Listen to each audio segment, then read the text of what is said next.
যে পিতা সন্তানের লাশ শনাক্ত করতে ভয় পায়, আমি তাকে ঘৃণা করি। যে ভাই এখনো নির্লজ্জ স্বাভাবিক হয়ে আছে, আমি তাকে ঘৃণা করি। যে শিক্ষক, বুদ্ধিজীবী, কবি ও কেরানি প্রকাশ্য পথেই হত্যার প্রতিশোধ চায় না, আমি তাকে ঘৃণা করি। 8 জন মৃতদেহ চেতনার পথ জুড়ে শুয়ে আছে। আমি অপ্রকৃতস্থ হয়ে যাচ্ছি। 8 জোড়া খোলা চোখ আমাকে ঘুমের মধ্যে দেখে। আমি চিৎকার করে উঠি, আমাকে তারা ডাকছে অবেলায়, উদ্যানে, সকল সময়। আমি উন্মাদ হয়ে যাব, আত্মহত্যা করব, যা ইচ্ছে চায় তাই করব। কবিতা এখনই লেখার সময়। ইস্তেহারে, দেয়ালে, স্টেনসিলে নিজের রক্ত, অশ্রু, হাড় দিয়ে কোলাস পদ্ধতিতে এখনই কবিতা লেখা যায়। তীব্রতম যন্ত্রণায় ছিন্ন ভিন্ন মুখে, সন্ত্রাসের মুখোমুখি, ভ্যানের হেডলাইটে ঝলসানো আলোয় স্থির দৃষ্টি রেখে এখনই কবিতা ছুড়ে দেওয়া যায়। 0.38 ও আরো যা যা আছে হত্যাকারীর কাছে সব অস্বীকার করে এখনই কবিতা পড়া যায়।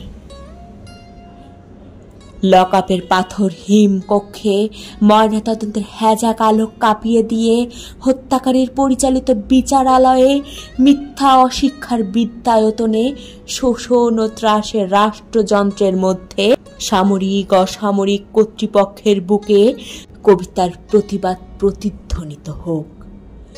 বাংলাদেশের কবিরাও লোরকার মতো প্রস্তুত থাকুক।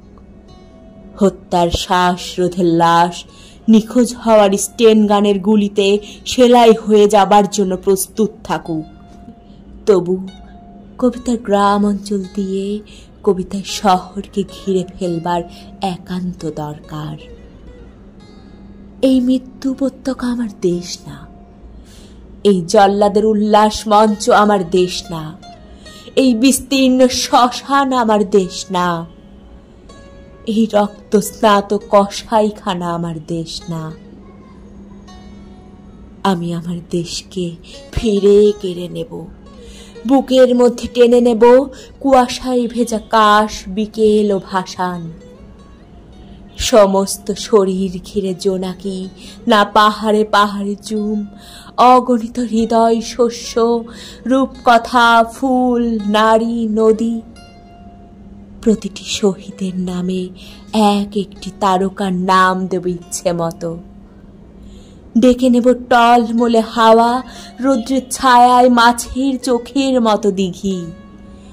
ভালোবাসা যার থেকে আলোক বর্ষ দূরে জন্মাবধি অসুধ হয়ে আছি, তাকেও ডেকে নেব কাছে বিপ্লবের উৎসবের দিন।